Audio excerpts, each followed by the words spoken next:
Salam jumpa lagi bersama saya, Pastor John Lewar SVD. Suara Pagi. Hari Selasa, 12 Juli 2022, Pekan Biasa ke-15. Bacaan-bacaan suci pada hari ini diambil dari kitab Yesaya, bab 7 ayat 1 sampai dengan 9. Mazmur bab 48 ayat 2 sampai dengan 8. Injil Matius bab 11 ayat 20 sampai dengan 24. Mari kita membaca sabda Tuhan, merenungkannya, masuk dalam keheningan dan doa.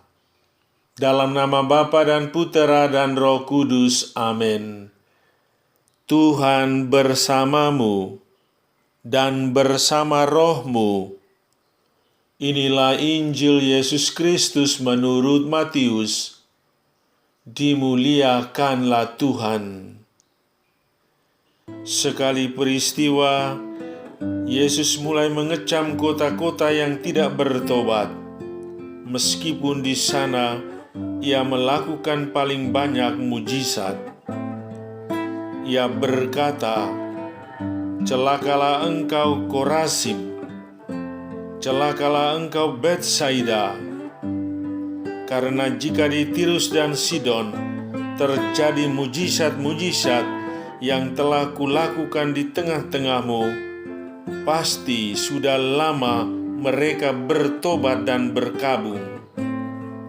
Tetapi aku berkata kepadamu, pada hari penghakiman, tanggungan Tirus dan Sidon akan lebih ringan daripada tanggunganmu. Dan engkau Kapernaum, apakah engkau akan dinaikkan sampai ke langit? Tidak, engkau akan diturunkan sampai ke dunia orang mati. Karena jika di Sodom terjadi mujizat-mujizat yang telah terjadi di tengah-tengahmu, kota itu tentu masih berdiri sampai hari ini. Maka aku berkata kepadamu, pada hari penghakiman, tanggungan negeri Sodom akan lebih ringan daripada tanggunganmu." Demikianlah sabda Tuhan. Terpujilah Kristus. Tobat berarti berbalik dari tingkah laku yang jahat.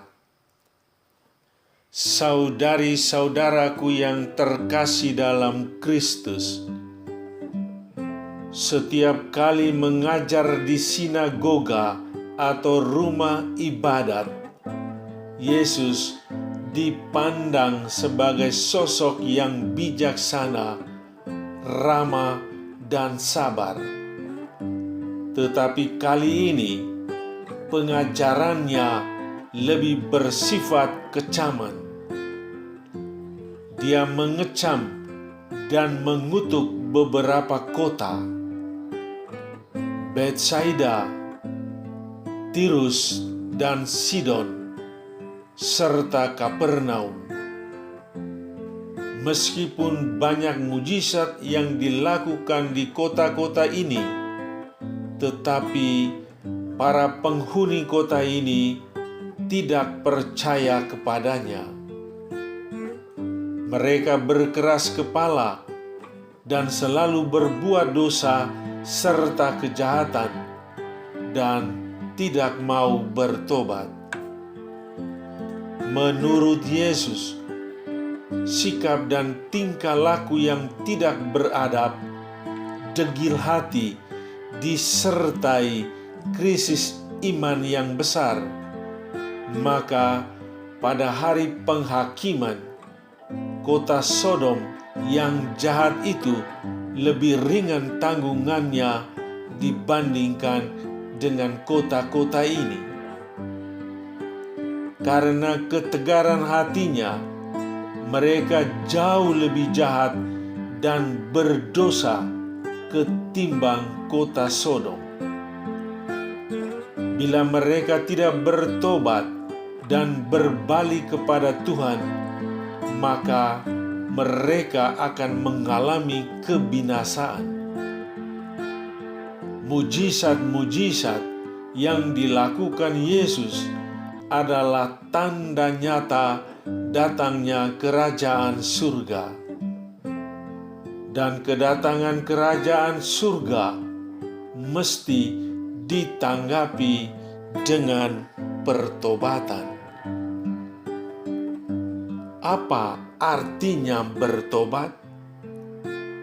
Bertobat berarti kembali kepada Tuhan, mengarahkan hati dan perbuatan kita seperti yang Tuhan kehendaki. Kita diajak berbalik dari tingkah laku kita yang jahat.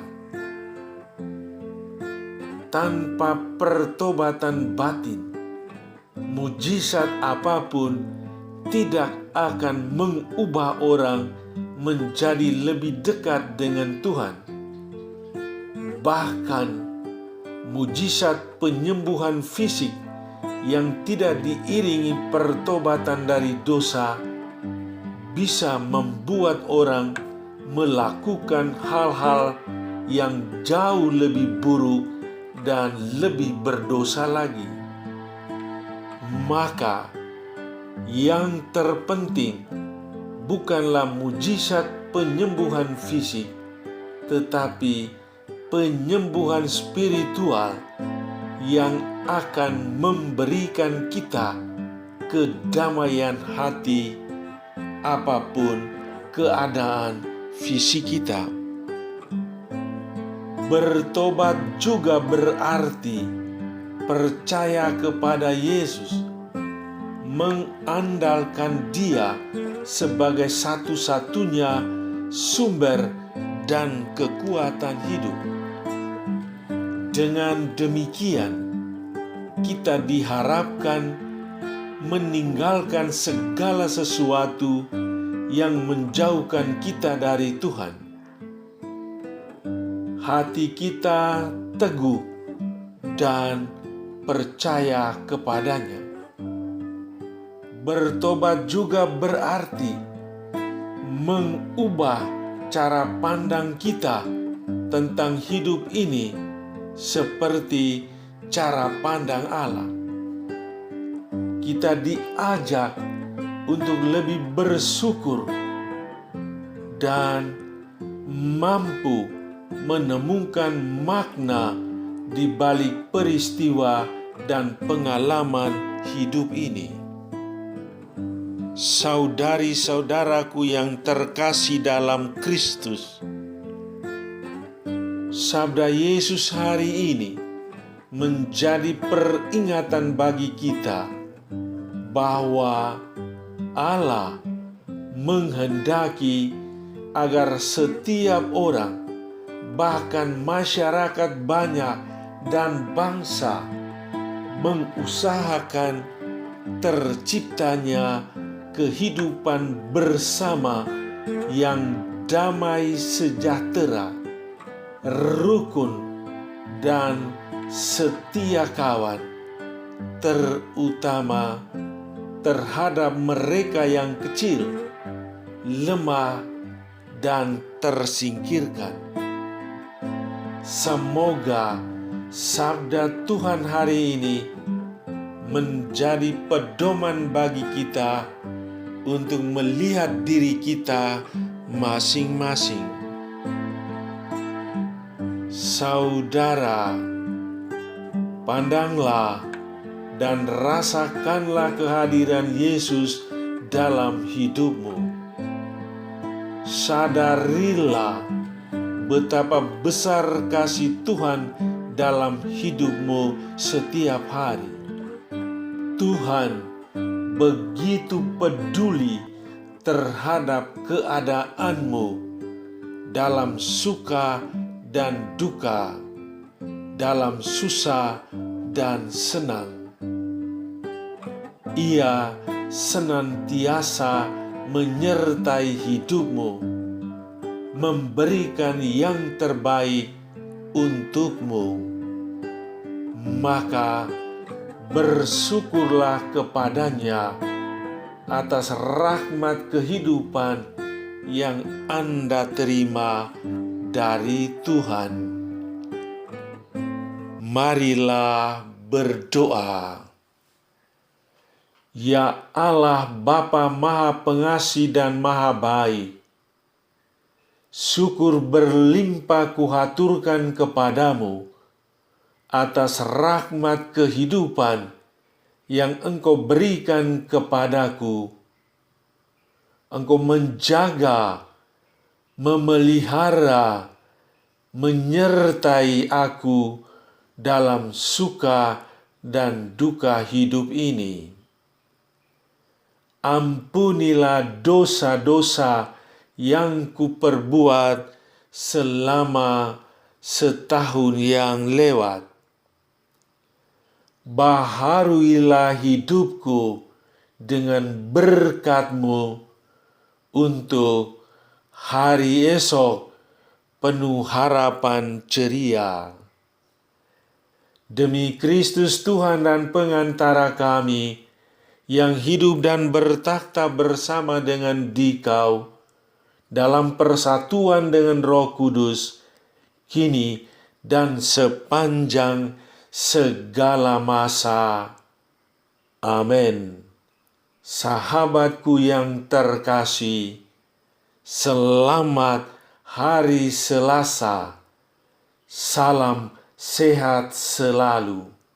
Salam doa dan berkatku untukmu dan keluarga di mana saja berada, Bapa dan Putera dan Roh Kudus. Amin.